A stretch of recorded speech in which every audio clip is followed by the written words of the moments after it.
आप इधर बैठ जाओ पहले, आप इधर की तरफ आ जाओ। चलो यहीं खड़े हो जाना, मैं बात करूँ। व्यू तो ठीक आ रहा ना। मेरा केस आ रहा है, काट के दोबारा ऑन करो इसको।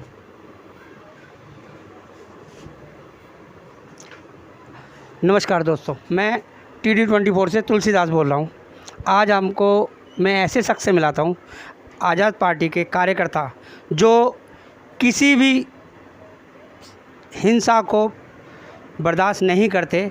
वो समाज के लिए काम करते हैं और उनको किसी चीज़ से कोई मतलब नहीं है, कौन हिंदू कौन मुसलमान, केवल वो चाहते हैं शांति और समाज को जोड़ना चाहते हैं। आइए उनसे बात करते हैं। अपना नाम बताइए सर। मेरा नाम दीपक कुमार गहलोत है और सभी देशवासियों को जय भीम, जय भारत, नमो बुद्धाय। मैं आपके TD24 न्यूज़ के माध्यम से कहना चाहता हूँ, देश के अंदर संदेश देना चाहता हूँ कि इस देश को बुद्ध का देश बनाए रहने दीजिए, इसको युद्ध का देश मत बनाइए। आज मैं देख रहा हूँ जगह जगह हिंसा इस तरह फैली हुई है कि हिंदू मुसलमान एक दूसरे को मारने पर उतारू हो चुके हैं। मुसलमान हिंदू की जान लेना चाहता है और हिंदू मुसलमान की जान लेना चाहता है। क्या ये एक गंदी राजनीति के तहत नहीं हो रहा है? क्या आज से पहले इतनी हिंसा जो आप सुनी है कि मणिपुर के अंदर इस तरह से औरतों को नंगा घुमाया जा रहा है। अब हाल ही के दिनों के अंदर, कल या परसों की आप बात ले लीजिए, इसके अंदर गुड़गांव के नूह के अंदर जैसी घटना हुई जिसके अंदर कुछ हत्याएं भी हुई हैं। मैं तो उनको हत्याएं ही कहूँगा और सोची समझी हत्याएं कहूँगा कि एक दूसरे ने सिर्फ धर्म की राजनीति चल रही है जिसके अंदर हिंदू मुसलमान का खून बहाने को उतारू है और मुसलमान हिंदू का। क्या वो लोग जो मारे गए हैं क्या वो हिंसा के अंदर थे? उसके अंदर कोई भी राजनीतिक दल का, किसी भी नेता का, किसी का भी बेटा उसके अंदर नहीं मरा है। अगर मरा है तो आम नागरिक मरा है, देश का नागरिक मरा है। उसके अंदर मैं हिंदू मुसलमान को नहीं कहना चाहूँगा, हमारे देश का एक भारतीय मरा है। सर, जो हालात हमारे देश के, जो कुछ इसके लिए कुछ लोग भी जिम्मेदार हैं, कुछ राजनेता भी जिम्मेदार है। आप ये बताइए, आने वाला जो समय है जी, ये हिंदू मुसलमान के अंदर ज़्यादा लंबी खाई नहीं फैला रहे हैं?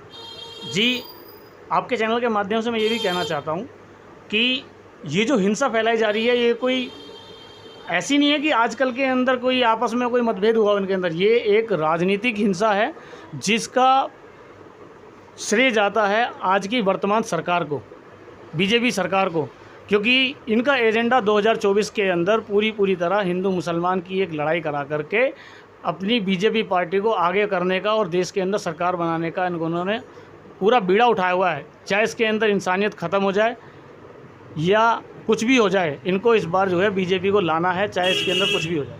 सर, लेकिन आप भी वैसे ही आरोप लगा रहे हैं जो अन्य पार्टियां लगाती हैं जी, लेकिन दंगे तो बीजेपी शासित राज्यों में ही हो रहे हैं। जी, बीजेपी शासित आप देख लीजिए, कहीं और किसी और राज्य के अंदर इतने दंगे नहीं हो रहे हैं। आप तो मणिपुर का आप केस उठा लीजिए, वहाँ पर वर्तमान सरकार के अंदर जो प्रदेश की राज्य सरकार है वो वहाँ पर बीजेपी सरकार शासित है, ठीक है। और यहाँ पर अगर आप गुड़गांव के अंदर ले लेंगे, वहाँ पर भी जो है बीजेपी की सरकार है, वहाँ पर बीजेपी सरकार जो है सत्ता है और वहीं पर ये दंगे हो रहे हैं। सर, अपने राज्य में सरकार क्यों दंगे करवाएगी? अपने देखिए, उसका मुद्दा सिर्फ राज्य के अंदर मुद्दा ये भड़काना नहीं है। उसका मतलब ये है कि इसको लेकर के सभी राज्यों के अंदर एक हिंदू मुस्लिम की लड़ाई हो जाए, जो इनके लिए आने वाले वर्तमान फ्यूचर के अंदर जो चुनाव है उसके अंदर ये इनके लिए फ़ायदेमंद रहे। और वो उस चुनाव को जीतना चाहते हैं, चाहे वो साम दाम दंड भेद किसी भी तरह से हो, क्योंकि आज दंगे होंगे तो उसका जो है निर्णय जो है ये सिर्फ चुनाव के ऊपर पड़ने वाला है आने वाले समय में। नहीं, चुनाव तो 2024 में ख़त्म हो जाएंगे जी, लेकिन ये मुसलमान और हिंदू के बीच में जो खाई, जो दूरियां बढ़ जाएंगी, ये कब तक खत्म होगा? देखिए, भारत एक ऐसा देश है जिसके अंदर चुनाव एक बार में नहीं खत्म हो जाते। पूरा साल भारत के अंदर चुनाव चलता है। कभी इस राज्य के अंदर चुनाव, कभी किसी राज्य के अंदर चुनाव, कभी लोकसभा चुनाव, कभी निगम चुनाव, कभी विधानसभा चुनाव। तो ये जब तक जो है चुनावों का माहौल रहता तब तक इस तरह की गंदी राजनीति वर्तमान केंद्र सरकार करती रहती है, चाहे वो कोई सी भी सरकार हो। अभी फ़िलहाल जो है देखा गया है, पिछले आपने अगर उठाएंगे तो गुजरात दंगों के अंदर भी जिसका किसी का नाम आया वो आप भी जानते हैं, पूरी मीडिया जानती है, पूरा देश जानता है। तो इनका काम है एक हिंदू को मुसलमान से लड़ाने। अभी जो यहाँ पे जो अभी दंगा हुआ है जी, मेवात में, जी, वो कहते हैं किसी शख्स की वजह से हुआ है जिसका नाम ले लेते हैं मोनू मानेसर जी, और मुसलमान पक्ष कहते हैं कि मोनू मानेसर की तरफ से हुआ है। जी, हिंदू पक्ष कहते हैं कि मोनू मानेसर था ही नहीं वहाँ पे। जी। तो ये कुछ भ्रम में नहीं हुआ? देखिए, इस चीज़ का पता तो पुलिस की जांच में होगा, न्यायिक जांच जो भी होगी उसके अंदर पता आएगा, क्योंकि मैं अभी किसी का नहीं, कुछ भी आरोप नहीं लगाना चाहता। हाँ, लेकिन निष्कर्ष जो भी निकल कर आएगा, मेरा मानना ये है कि 100% इसके अंदर सोची समझी राजनीतिक चाल ही होगी। अच्छा, ये बताइए, आपकी आज़ाद पार्टी जी भीम आर्मी, जी आज़ाद पार्टी, आज़ाद समाज पार्टी, आज़ाद समाज पार्टी जी इसकी क्या तैयारियां 2024 में? जी 2024 के अंदर हमारी अपने समाज को, जो हमारा 85% अभी जो सोया हुआ समाज है उसको जगाने की है। उसको उठाकर जो है बताने की ज़रूरत नहीं है, बताने की ज़रूरत है कि आप अकेले नहीं हैं। 85% अगर उठ गए तो हम अपना हक ले सकते हैं जो हमें नहीं मिल रहा है। सर 85% में हिंदू, मुस्लिम, जैन, सिख, पारसी सभी तरह के समुदाय आते हैं। कुछ मायावती के भी हैं जी, कुछ कांग्रेस के भी हैं जी, और कुछ अन्य पार्टी के भी हैं। तो 85% में तो कुछ कम छोटी संख्या बैठती है जो भीम आर्मी को सपोर्ट करती है। जी, जब बड़ी संख्या बैठती है। जी, अभी आप देखेंगे कि हमने जिस तरह 21 जुलाई के अंदर एक अपना जंतर मंतर पर अपना धरना दिया, जो हमारे आज़ाद समाज पार्टी के राष्ट्रीय अध्यक्ष चंद्रशेखर आज़ाद को गोली लगी थी, उनको जेड+ सिक्योरिटी दिलाने के लिए जो हमारा धरना था, उसके अंदर देखिए तमाम पूरे देश से आज़ाद समाज पार्टी भीम आर्मी जो आज काम कर रही है, 26 से ज़्यादा राज्यों के अंदर काम कर रही है। और वहाँ पर सभी राज्यों से हमारे SC, ST, OBC, Jain, Sikh, Parsi सभी तरह के समुदाय के लोग आकर जुड़े भी थे, जुड़ना भी चाह रहे हैं। क्योंकि अब पता है कि हमारा जो एक बड़ी पार्टी थी, जो बहुजन समाज पार्टी है, मायावती जी, अब हमारे लिए कोई ऐसा उठकर ना तो कोई कार्य कर रही हैं। हाँ, वो ट्विटर यूनिवर्सिटी पे अपने कोई भी बयान जरूर दे देती हैं, लेकिन ज़मीनी स्तर पर हमारे लिए कोई लड़ाई नहीं लड़ रही है। अगर कोई लड़ाई लड़ रहा है तो वो है चंद्रशेखर आज़ाद समाज पार्टी के अध्यक्ष। इस समय जो दलित समाज है जी, एक भ्रम के अंदर जी रहा है, जी, क्योंकि मायावती भी ठंडी बैठ चुकी हैं और बाकी उनको इस समय कोई नेता ढंग का नज़र नहीं आ रहा है। आपको क्या लगता है कि दलित समाज किधर की तरफ देखिए, जाएगा? समाज के लोगों ने अब अपना पार्टी का नेता चुन लिया है, जो चंद्रशेखर आज़ाद जी के चेहरे के रूप में लोगों के सामने आ चुका है। देश के अंदर आज़ाद समाज पार्टी की बहुत अच्छी छवि बन रही है और हम धीरे धीरे अपने लोगों को, सभी लोगों को जोड़ रहे हैं। और मायावती से और दूसरी जो पार्टियां हैं जिनके अंदर हमारे लोग हैं, वो सब हमारी पार्टी से जुड़ रहे हैं। और ये पार्टी धीरे धीरे एक बहुत बड़ा स्वरूप लेगी और 2024 आने वाले चुनाव के अंदर हम अच्छे जो सांसद हैं इसके अंदर से हमारे निकल कर आएंगे और हम राष्ट्र निर्माण के अंदर एक अच्छा योगदान देंगे। सर मैं एक बात कहूँगा, एक बारात तैयार की है 26-28 दलों ने जी, एक बारात तैयार की है जी, जिसका नाम इंडिया है। उसका दूल्हा कौन होगा? जी, उसका दूल्हे के चक्कर में तो सभी दूल्हा अपने सर पर सहरा बंधवाना चाहते हैं। अभी देखना पड़ेगा कि इंडिया जो अभी गठबंधन जो बना है ये कितने दिनों तक कायम रहेगा। मुझे नहीं लगता कि शायद ये ज़्यादा दिनों तक कायम रहेगा, पर हम चाहेंगे कि जो भी दल बने बीजेपी के अगेंस्ट बने, क्योंकि बीजेपी की सरकार आज एक तरह से तानाशाही सरकार बन चुकी है।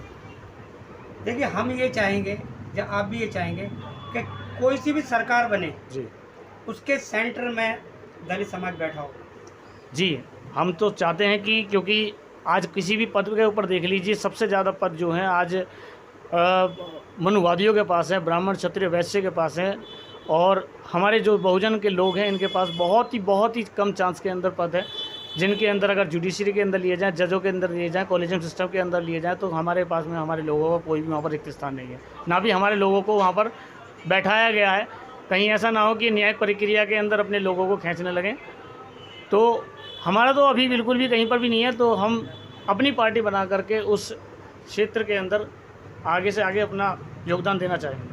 जो मायावती जी ने अपनी राजनीति को यूपी तक सीमित रखा जी, हम देख सकेंगे भविष्य में कि चंद्रशेखर भाई अपनी राजनीति को केंद्र के अंदर ले जाएंगे। जी, आप देख भी रहे होंगे 26 से ज़्यादा अधिक राज्यों के अंदर हमारे जो है कार्यकर्ता हैं और हम सभी राज्यों के अंदर काम कर रहे हैं और बहुजन की एक बड़ी पार्टी के रूप के अंदर हम उभर कर आएंगे। मायावती का तो सिर्फ उत्तर प्रदेश तक ही दबदबा था, है भी नहीं था, कभी था, लेकिन आज दबदबा उत्तर प्रदेश की राजनीति कह लो या फिर सभी पूरे देश के अंदर 26 से ज़्यादा राज्यों के अंदर आज आज़ाद समाज पार्टी का डंका बज रहा है। अभी भी जो है हमारे माननीय राष्ट्रीय अध्यक्ष चंद्रशेखर आज़ाद जी साउथ के अंदर मुख्यमंत्री से मिलकर आए हैं। हम अपनी छाप हर प्रदेश के अंदर छोड़ेंगे और बहुत बड़ा संगठन बनाकर, बहुत बड़ी पार्टी बनाकर हम उभरेंगे 2024 में। जितनी जल्दी चंद्रशेखर भाई ने तरक्की की है जी, राजनेताओं के, आप ये मानते हैं कि चंद्रशेखर भाई ने अब जल्दी तरक्की की बहुत है? यानी कि मीडिया मानता है कि चंद्रशेखर भाई ने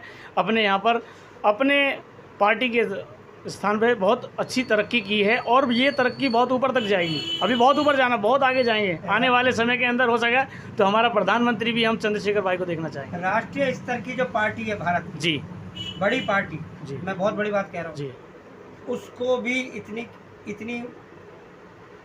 इतनी वो नहीं है, इतना मशहूर नहीं है जितने चंद्रशेखर भाई है। जी, चंद्रशेखर को प्रमुखता इसलिए देश में मिल रही है क्योंकि वो हर जगह अपनी पार्टी के लिए, अपने देश के लोगों के लिए, अपने बहुजन लोगों के लिए, चाहे वो नारी के लिए हो, चाहे हमारे SC ST OBC पे हो रहे अत्याचार के लिए हो, चाहे किसी भी प्रकार के लिए अत्याचार के लिए हो, चंद्रशेखर भाई हर जगह खड़े रहते हैं उसको न्याय दिलवाने के लिए। इसीलिए चंद्रशेखर भाई का नाम आज पूरे देश के अंदर, नई टाइम मैगजीन के अंदर भी जो 10 बड़े उभरते सितारे हैं उनके अंदर हमारे चंद्रशेखर भाई का नाम है। चंद्रशेखर भाई जी, बहुत धन्यवाद। अब ये हमारे दीपक भाई थे, आज़ाद समाज पार्टी के कार्यकर्ता। ये बता रहे हैं हमारे को कि आने वाला वक्त 2024 का दलितों के बगैर कोई भी पार्टी केंद्र में अपनी सत्ता नहीं चला सकती, ना अपनी सरकार बना सकती। जो भी सरकार बनाएगी उसको चंद्रशेखर भाई के पास आना ही पड़ेगा अपनी सरकार को बनाने के लिए। मैं TD 24 से तुलसीदास, बंद कर दो।